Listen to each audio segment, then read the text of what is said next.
તો ગાઈસ આપણા ફોલોવર્સ નવીન પરમાર એ ભાઈનો કાલે મેસેજ આવેલો હતો.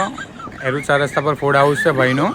એનો કાલે મેસેજ આવેલો હતો કે ભાઈ આપણે આવજો એરુ ગમે ફરવા માટે, આપણે મુલાકાત લેજો એમને તેમ કરીને વાત થઈ. હવે તે ભાઈએ કીધું કે આવે તો ભાઈ આ તળાવવાળા રોડે આવજે એમ. તો અમે કહું ચાલ આ બાજુથી જ મૂકી દેમ, ઘેલખડીથી નીકળી જવા પછી સીધો એરુ.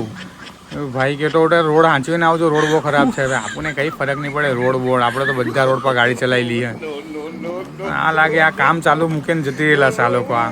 અરે હું લેવા કરતા આ બધું તળાવ ખોદકામ નહીં થતું હોય તો તમારથી આજે કેટલો ટાઈમ થઈ ગયો.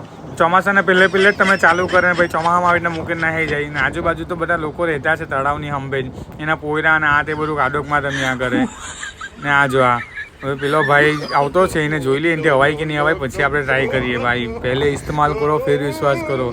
હવે આ રોડ પર હવે લાગે મને ભરોસો થતો છે નથી. મેં વિચાર તો લીધું કે નીકળી જવા, મને લાગતું નથી કે ભાઈ મારથી નીકળ્યા હે.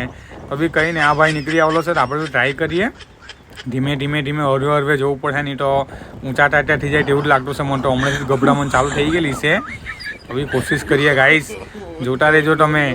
પડી જામ તો ઉચકવા આવજો. એ નીચે બચો ગાઈસ, આગળ ટાયર તો ઉપર ચડ્યું, પાછલું નીચે ઉતરી પડ્યું. વાટ લાગી જવાની, હવે તો ધક્કો મારને જ લઈ જવું પડે ગાઈસ. આપણે જવાય તેવું છે નથી આ બાજુ. ભાઈ બીજી વાર નહીં આવું આ બાજુ. આ ભાઈ તમે એક યાર ખોડી ગયા અહીંયા ગાડી, આપણે નાટક કરી ગયા તો ભાઈ સારું બારું તો લાખી અપાય કે કોઈ આના પર ગાડી ચલાવી રોડ નહીં બનાવાય તમારથી. તો અહીં સારું તો લાખી જવાય કે પબ્લિકને અવર જવર માટે કામ આવે. આ એક રોડ ગોલ્ડી ગમી જાય, કૃષ્ણ પાર્ક ગમી જાય ને આ બાજુ એક ગેલખડી જાય. તો આ લોકોને શોર્ટકટ તો મારવા દેવો કે આખું ફરાઈને લઈ જવાના.